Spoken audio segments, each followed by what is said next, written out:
Now, there's another platform called BigScreen TV, which is in virtual reality. Now, last year, they just had scheduled movies.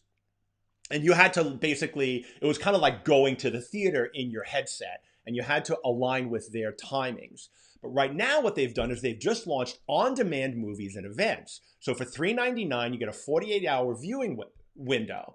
And soon you'll be able to host your own public viewing party by choosing a movie and having it be invited to whoever you want.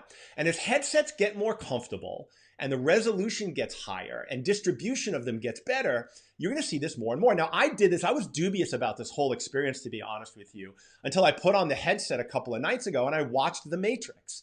And there were some people in there watching it with, and the sense of presence in a big theater like a big screen was actually amazing.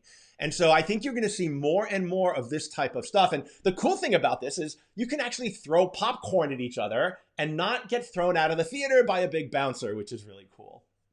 Now, speaking of virtual reality, Half-Life Alyx has set the bar for what's possible in VR gaming, both from a quality and a financial standpoint.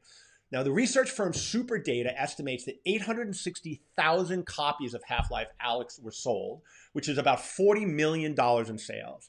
And that's only, they could only sell it for PC-compatible headsets. It wasn't available for PSVR, which has the largest install base of any VR headset, or the Oculus Quest, which is now the most popular headset. My prediction is by the end of this year, you'll see the first $100 million game in VR. Now, there's some big games coming out this year that I think are candidates for that title.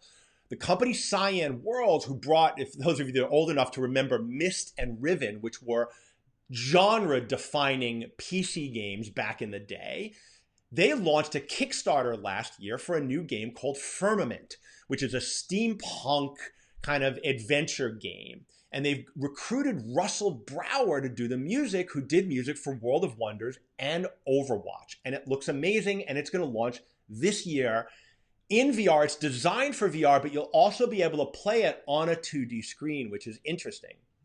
Now, Vertigo Games, which makes the wildly popular and probably first VR blockbuster game Arizona Sunshine, has announced a new game called After the Fall.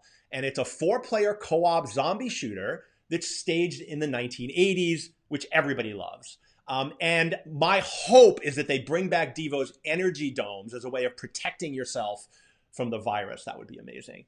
Now, Respawn Studios, which is the maker of Apex Legends, Star Wars Fallen Order, and Titanfall, and is owned by EA, is working on a game, a Medal of Honor game called Above and Beyond. Now, these guys are some of the best first-person shooter guys out there.